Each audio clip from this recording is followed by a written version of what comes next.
Hey folks, welcome back to the channel. Today I thought we would focus on a bit of mastering.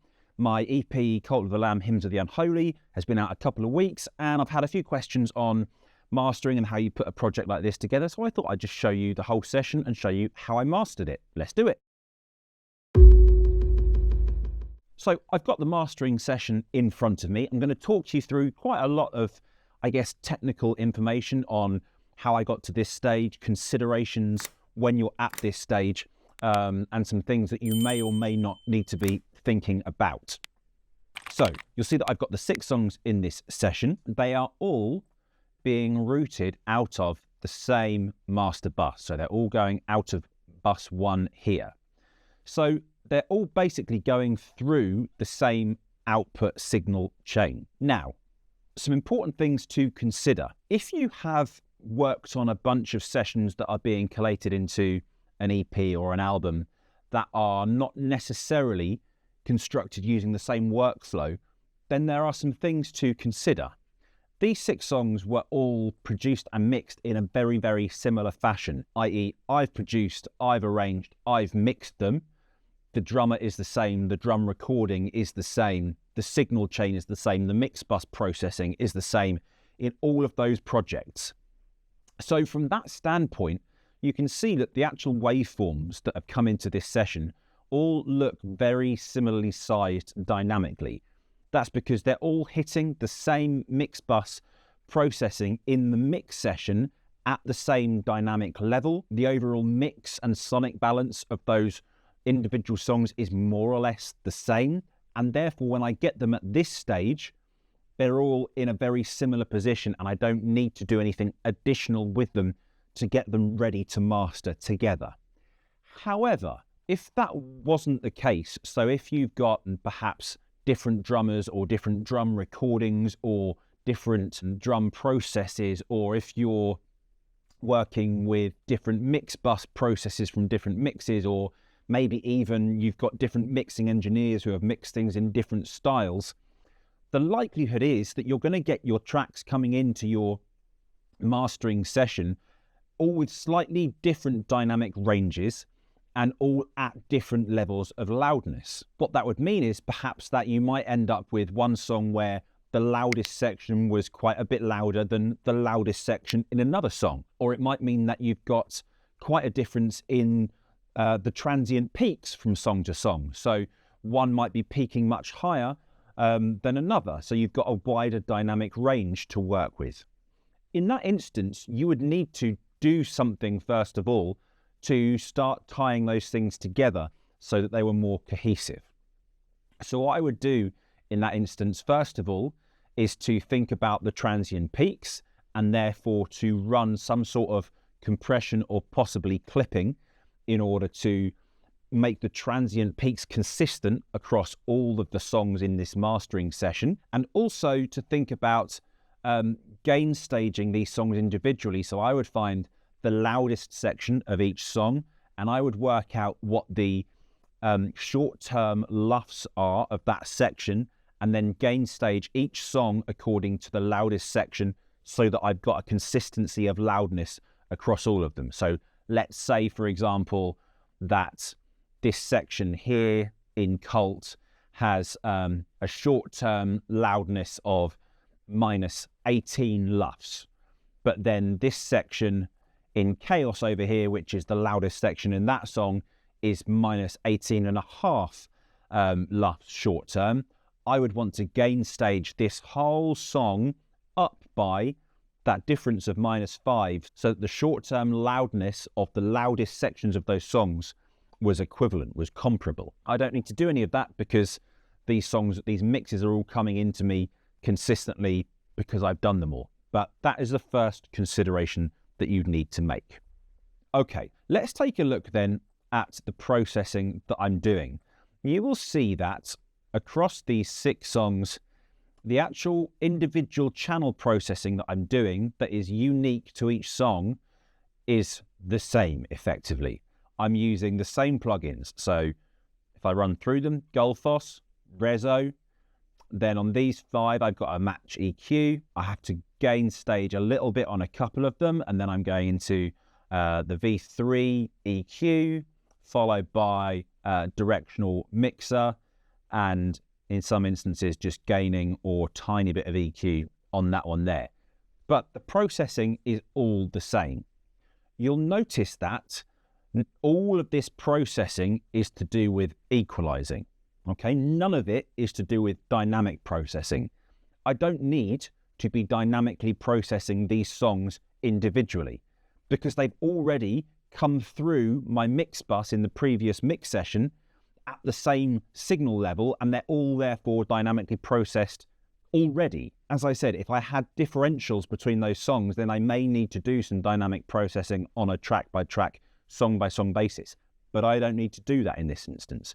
So I'm just doing equalizing on those channels in order to work towards a cohesive sound for the record. All of the dynamic processing is happening on my master channel, on my master bus, if you like, which is therefore happening to all of those. And it's happening to all of them in the same way. They're all going through this same master bus. So let's take a section of the song. Let's take this section of Cult here. Let's solo it, and I'm going to run through exactly what I'm doing on the individual channel. So the first thing that I'm doing is Goliath here. Now, Goliath is basically an intelligent equalizer. It's going to listen to the content that is in there, and it's going to, in real time, make real-time adjustments to the overall sonic balance. So it's doing something that I cannot physically do myself. I cannot physically make all of the changes that Goliath is going to be making in real time. It's literally not possible for a human. Now, how do I use this plugin? It's important to mention that Goliath has 3 different versions. So there's the Goliath master version, which is basically CPU hungry. It's more intensive. There's a standard Goliath version that is great for using in your mix sessions on individual channels and things. And there's also a Goliath live version, which is, I believe, like a 0 latency or very low latency mode that you can use for live mixing applications. This is obviously the master version. Now, it's got these little filters from the bottom end and the top end. I basically set the low pass filter at around 12K. The reason being that I personally feel it does some slightly strange things above 12K. It can be a bit biased and likes to put in a bit too much above that 12K marker. So I low pass this so it's not doing any work above that point. You've then got recover and tame, and that's simply how I use it. You've got bias and brighten as well, but I don't tend to use those. I tend to just use the recover and the tame functions. Recover is basically looking for frequencies that it feels are missing from your track, that it feels need to be more present, and boosting them. Tame is the opposite. It's looking for frequencies that it feels are too prevalent, and it is taming them. So how do I use this plugin? I basically am looking for no more than 1.5 dB of movement in either direction in both of these functions. So let me show you how I'd use this in real time.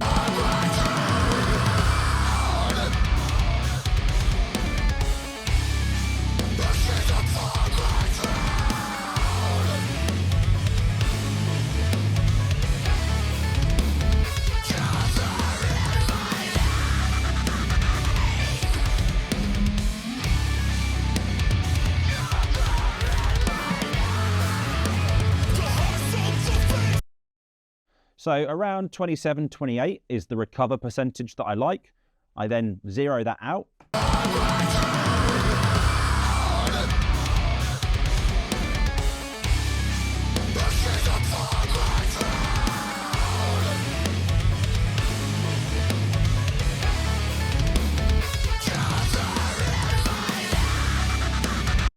And around 32.9 is what I like in the tame. And then I just put them together. So I was, whatever I was, around 28 here.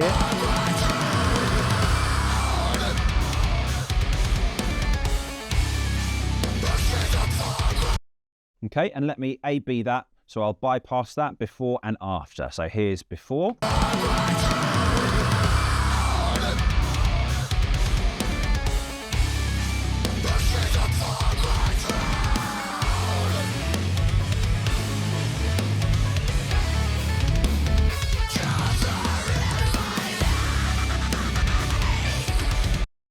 And it might look quite drastic when we've got the analyzer, the frequency analyzer zoomed in on such a large scale. But if we put it back to default,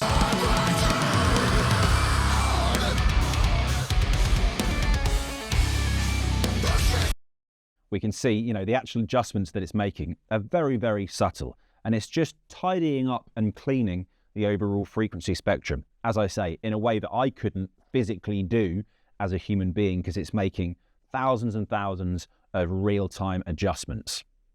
After that, I go on to Reso from mastering the mix. Reso will listen to the track, it'll analyze it, and it'll identify frequencies that are resonant, and it'll suggest, you know, I think you need a bit less of those things. So let me A/B with Reso on. I'm not going to reset this because this already has all of my bands in it, but you can individually go and adjust each of the bands that it suggests, adjust the threshold so it's more or less active on those bands. But let's just hear Reso in and out.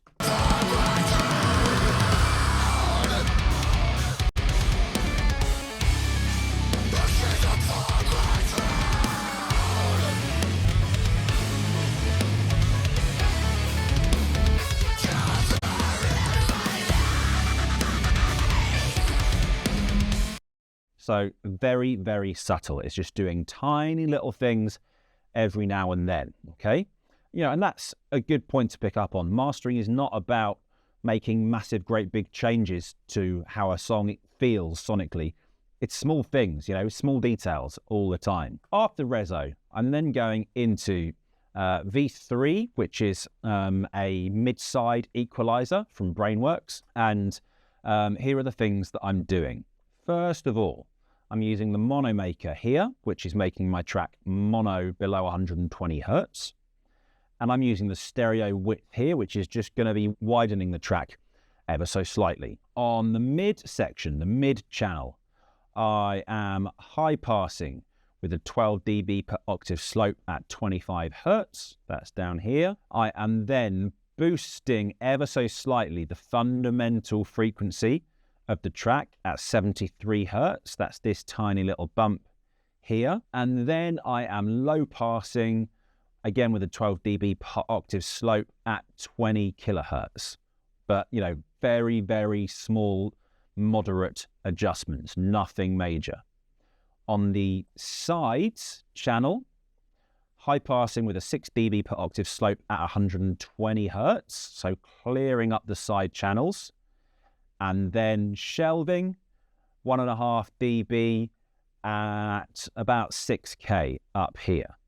And that's it. So let's bring this plugin in and out. It's bypassed first of all.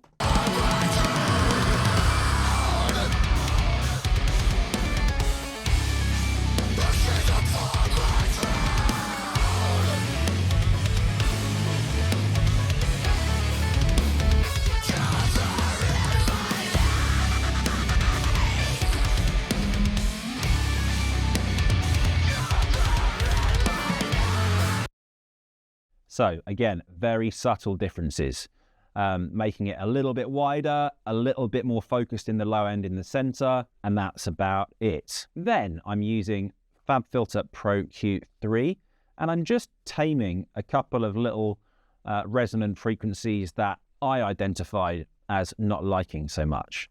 So let's just hear those little frequencies.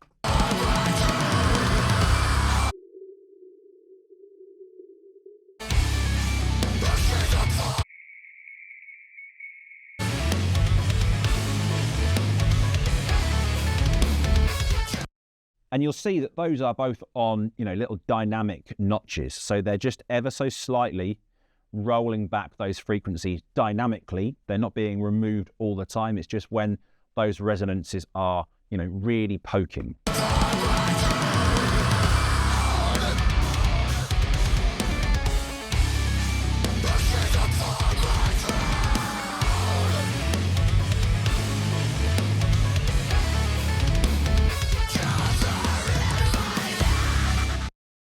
So very, very subtle. Then the directional mixer here is simply being used for automation. So here is my automation lane for the directional mixer. And you'll see that I'm basically using it to make my song narrower and wider, so that when I get to the really big full sections, I'm giving it the extra width so that it feels even more impactful when it hits at that point. So you'll see, earlier on here, I'm at like 0.9 of the whole natural width. If I bring up that plugin.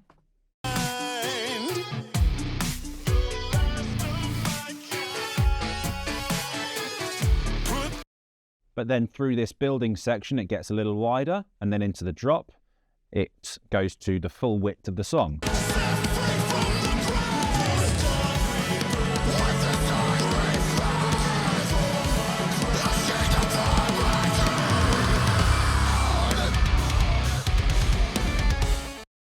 So these automation moves, automating the width of the mix and also automating the overall level of the mix that is then being put into my master bus, into the dynamics processing. These are just ways of heightening the impact of the song.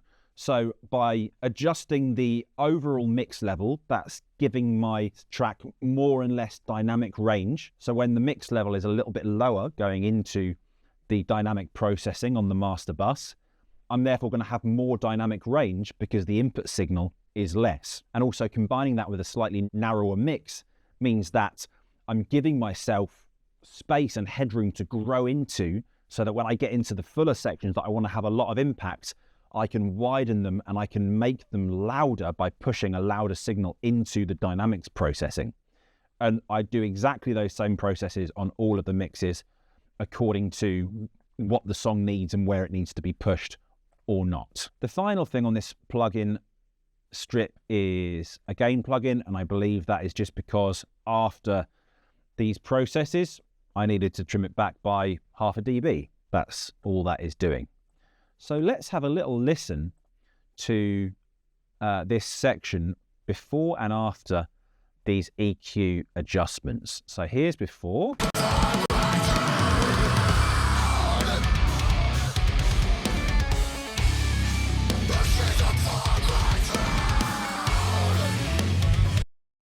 And after.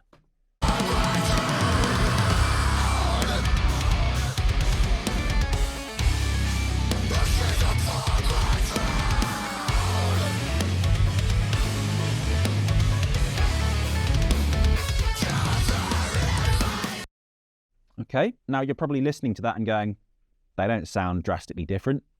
Of course they don't. They shouldn't.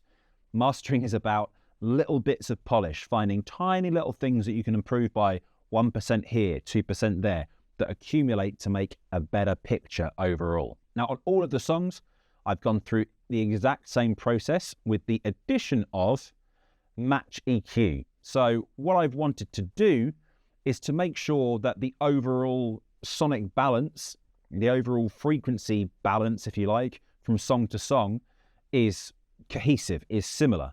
So I've used match EQ on each track, listening to each song, and then using Cults, the first track, as the reference in order to give me a frequency curve that I can then adjust in order to have consistency across all those songs. It's just one extra way of making sure that the songs bind together more as a record, making sure that the overall frequency balance is more consistent and similar. You'll see, I'm not using the whole 100% frequency suggestion. It's rolled back a little bit, but that is just a way of, helping those things tie together a bit more. Now, let us therefore hop between some of these different songs. What you should be hearing at this point is that the frequency balance is very consistent between each of the 6 songs, and also the dynamic level, the overall loudness level and dynamic range is very similar. So let's hop between these tracks.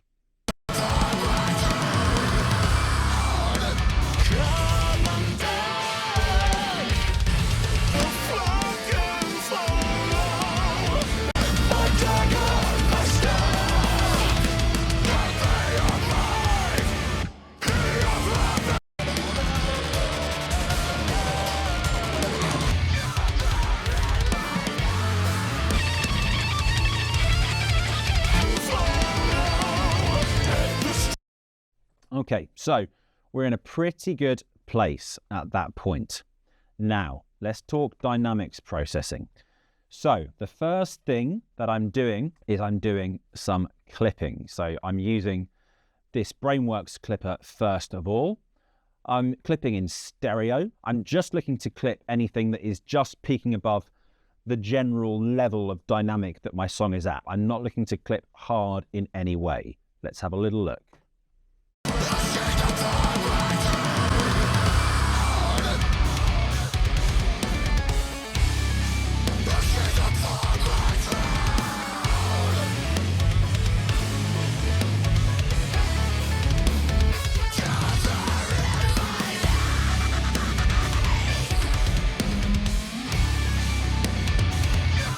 So you can see, you know, it's only really taking off the tops of things that are jumping significantly above the overall level of signal. So that's, you know, not going to be altering the sound in any significant way. It's just helping to give a more consistent dynamic range.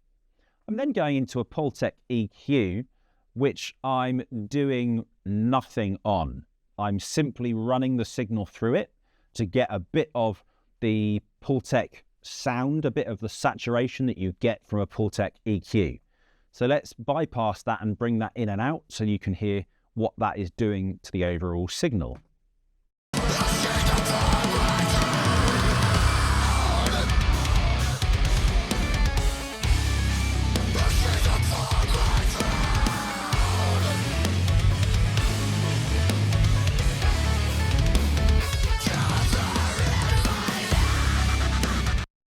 So you hear, particularly in the low end, it's making it kind of fatter and rounder. Even though I'm not doing any actual adjustments on the equalizer, I'm just using the signal chain. And this is a pretty common thing that is known by engineers. It's known that the electronics, the circuitry in a Pultec EQ sound great. They sound fat and warm. And often engineers will just run the signal through a Pultec EQ just for that character, without even making any frequency adjustments, and that's exactly what I've done in this case. Following that, I'm going into Shadow Hill's mastering compressor. It's a pretty standard compressor to use for mastering, and in this instance, I am compressing in mid-side. Now, let me turn off the three sections. So I've got the hardware section, and then I've got the two compressors, because it's got what it calls an optical compressor and then a discrete compressor. That's basically like, okay, yeah, an optical style compressor, which we know is kind of slow and musical, and then a discrete compressor is more of a VCA style thing, which is fairly transparent but good for pulling things together. So let's look at what this is doing one compressor at a time. So I'm going to start by bringing in the optical signal. Now, the left side is doing the mid channel and the right side will be the sides channel.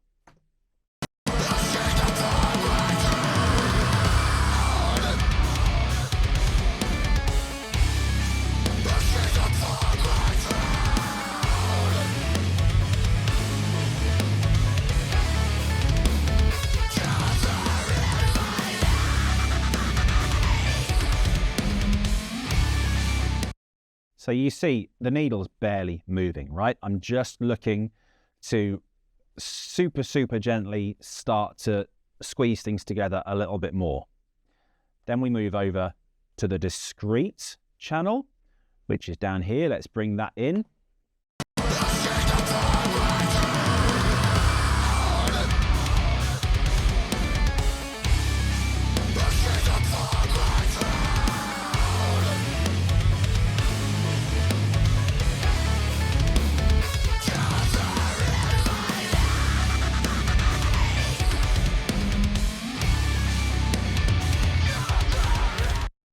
And again, a little bit more needle movement, but still no more than like half a dB of quivering on the needle there. So very gentle once again. Then let's bring in the hardware here.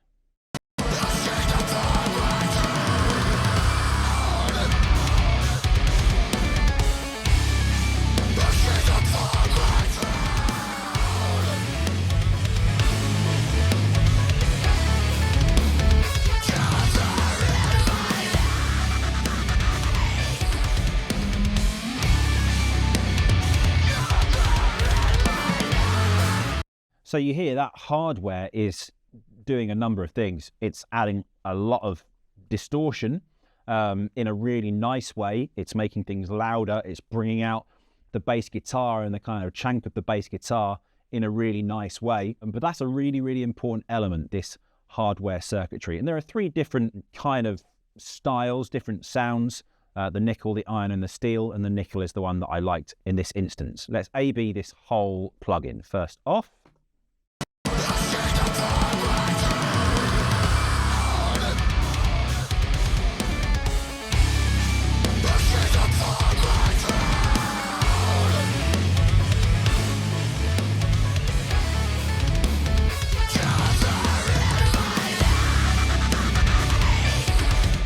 So, working hard, that plugin, even though it's doing very subtle, gentle things, it's adding a lot to the character of the master. That is going into the Oxford inflator. The Oxford inflator, again, like the name would suggest, is good for making things louder. So, I'm driving the input signal until I'm getting just below the 0 dB mark. I'm driving the effect until I like the amount of basically saturation and thickness that it's giving me. I'm in the split band mode, which is important because that means that it's going to work across individual frequency points in the whole mix individually rather than as a whole, which helps to avoid any nasty distortion. And then I'm making sure that the output signal is at -1 dB. It's going to clip anything that's above that. So as well as making it louder and saturating more, it's also going to clip. Let's bring that in.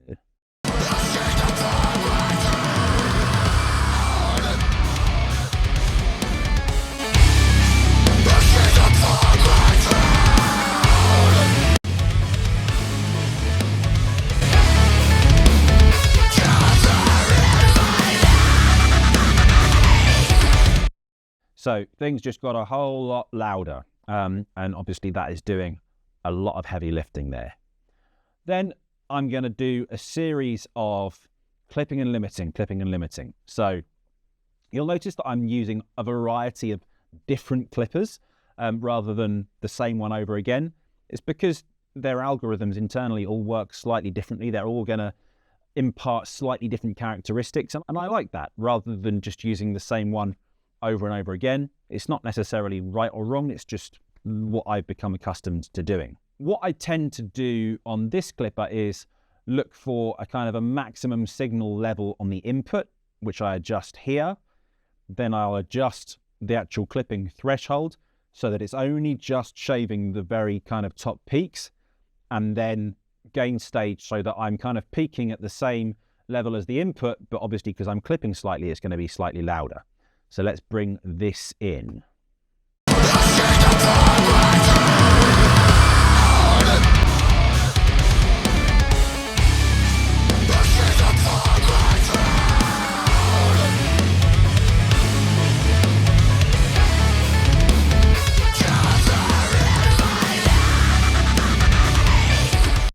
So you see the input and output signals are bouncing basically at the same point, but the output signal is ever so slightly more consistent because of the clipping that's happening here, which is very, very subtle. So I love that. Again, it's just another step in the direction of loudness, which is ultimately what we're desiring at this point. Then I'm going into smart limit. So I'm using the metal algorithm in order to make suggestions as a starting point.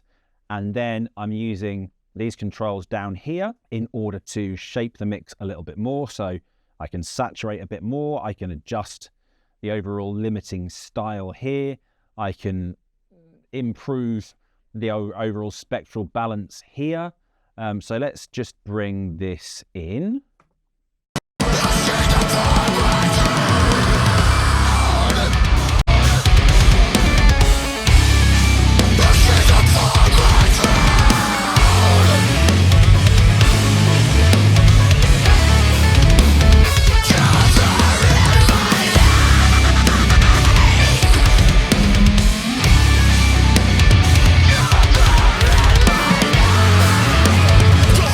And you'll see actually in terms of limiting, I'm basically not limiting at all. It's just working with these functions down here and bringing it up to 0 dB on my peak meter, because I'm then going to be adjusting that level again afterwards. After that, I'm going into Crafter. Now, this is a multi-band clipper and saturator.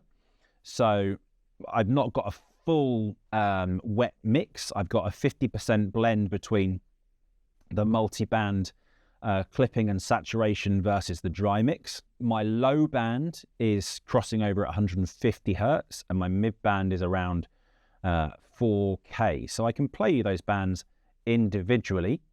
Now I love this because we can match the input and output signal as we're dialing these things in, which is really useful. Let's just listen to those bands individually.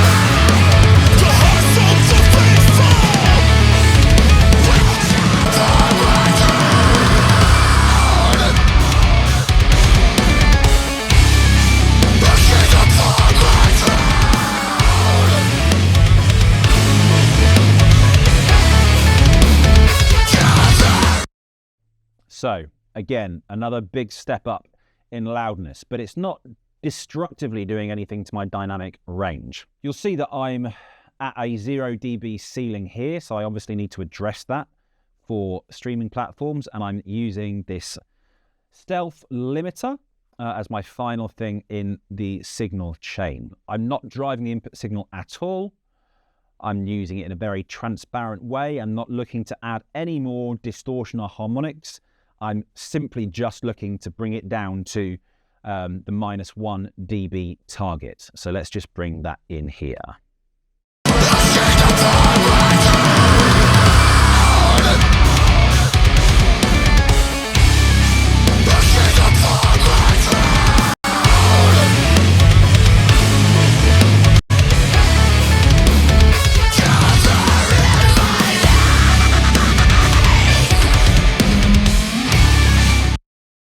And if we flick through all of the songs, we'll hear they're all hitting this dynamics chain in a very similar way.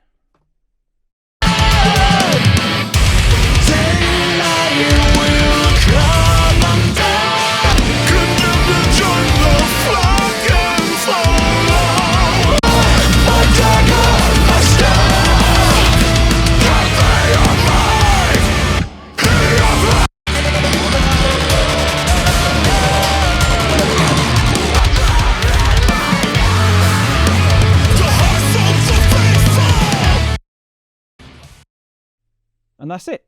That is how I've mastered this record, pure and simple. Now, in order to get these tracks out, all I would do, obviously I'd have the one song at a time that I'm exporting. I'll open my automation lane and I'll set my cycle region to the in and out points. So it would be, you know, just before this little point here, much more accurately than that. And conversely, at the end of the song, my cycle range will be set there, much more accurately than that, and I go and bounce it out. Now, in terms of bouncing, the label asked me for 2 different formats with this. So they firstly asked me for a 48/24 version, so 48K sample rate, 24 bits. That's what the mixes of these songs were at, so I don't need to do anything other than bounce it out at that point. They also asked me for a 44.1 16-bit. So in that instance, I would obviously change my sample rate, change my bit depth, and because I'm changing bit depth, I'm going from one bit depth to another, I need to dither. The only time you need to dither is when you're changing bit depth. If you're changing sample rate, you don't need to dither, just if you are changing bit depth. I won't go into the reasons why. It's a fairly long topic, but just know that you need to dither. In this instance, for this type of music, I'm using POW 1. You can look up in the manual what the 3 different types of dithering do, but for this sort of music, POW 1 is absolutely the right thing, and I would hit OK, and away that would go. And you'd think, Okay, I'm done. Great. Not quite, because with mastering, we need to check what we're doing. So how do I do that? I do that in two different ways. So the first way is I use expose, and the second way is that I use Orban. So what I do is I'd get all of my mixes together, and I would grab them all and pull them all into both plugins. Let them do their thing, analyzing. So both these plugins have now imported those tracks. I'm going to look at Orban first. Now, Orban is, generally speaking, what most people will use to analyze the files that have been sent. We're really looking for two things. First of all, we need to make sure that our highest reconstructed peak level is at -1 throughout. So I can check all of these songs and I can see -1, -1, -1, -1. If that were not the case for any song, I would need to go back to my session, adjust my final limiter level to compensate for whatever it was saying here. There is likely to be a difference in this number between your sessions at 48K and 44.1K. So that does need to be paid attention to. You can't just assume that that's right. We also want to look at the integrated loudness here. So we'll see we're at -9.1 here. Then we're at 8.2, 8.4, 8.2, 8.6, 8.5. Now there is a difference there, but that's fine, because if we look at these tracks, you'll see that in the first track, I've got much more quiet sections than I do in this track, where it's much more of a sausage. So where the track is much more consistent in its dynamic level throughout, I would expect it to be louder than a song where it's got quieter bits that are going to reduce the overall loudness level. So I want to look at that and use a bit of common sense and logic to determine if I think these numbers look about right. So to me, Chaos being at 8.2, Famine is ever so slightly quiet, and that's due to, in part, this opening section, so I'm fine with that. Pestilence is the same as Chaos, so that's fine. Conquest, a little bit quieter, but I've got some quiet bits, but it's, still in the ballpark. And Death, once again, I've got this much quieter section here, so, that's all good. So I'm happy with the numbers in Orban. I'd also look over in Expose as well. The first key thing I'm going to look at is these frequency curves to make sure that they're looking in the same ballpark as each other. So I've got all 6 of my songs here, and you'll see that the overall shape of each song more or less is consistent. I've got a nice kind of bump around 50 hertz. The sub-frequencies are equal across all of the tracks. I've got this smiley face thing, so I'm scooped at around 100, which is then building to a kind of mid-range consistency around 500 that is then growing to around 3K, and then it's falling away to kind of 10K and then leveling out towards 20K. And they're all consistent-ish in those shapes, so I'm good with that. And then I can also check some additional information up here on a track-by-track basis. So I've got my peak levels here, which I want to be at -1 dB true peak. So you'll see that the first couple are exactly there. The next one's at -0.98, 0.97, 0.96, 0.98. But if we're rounding them all, which is what all of the DSPs will do, they're all going to be at -1, which is, of course, exactly what we've been told here by Orban. I've then also got information on loudness integrated. So as we said, we're at -1 here for Cult, 8.2, 8.4, etc. And then I can look at these other numbers that it's suggesting might be problematic. So on Conquest here, it's suggesting that I might have some phase issues. But in terms of the phase issue, it's literally only this tiny little moment here, so I'm not bothered about that, and that's the only phase issue we've got. In terms of the peak levels, as I've said, I'm not worried about the fact that it's saying it's going above -1 dB true peak, because it's at these tiny little moments, and with rounding it's going to be at -1. I've got a short-term loudness here, which is ST, which is at -5.4, and that's the loudest of anything on the record, but I know that this section here is that super thick blast beat section, so I'm not bothered that that is a little bit louder. And then I've got this warning about a lower dynamic range. So it's saying my dynamic range in these sections is only 4.3. But again, I know that that bit is absolutely slammed because it's this blast beat that's going really, really hard and thick. So I'm just using common sense to see if where the programs are saying you might have problems in these places, if I can identify why it's thinking that and then justify, yes, that's fine, or no, I need to go and do something about that. In all these instances, I understand why these things are being flagged and they're not a problem. If they were problems, I would need to go back maybe to the mix session, or perhaps I could fix them in the master, but possibly not. So that's the process that I go through. It's important to note, this is not the way to master. Every mastering engineer will master slightly differently. They'll use slightly different plugins. They'll have a process that suits them. This is how I'm working at the moment. Every now and then it adapts. It changes ever so slightly. But this is how I mastered this record. I hope that's been really useful and insightful for you. As always, if you've got any questions, drop them down in the comments.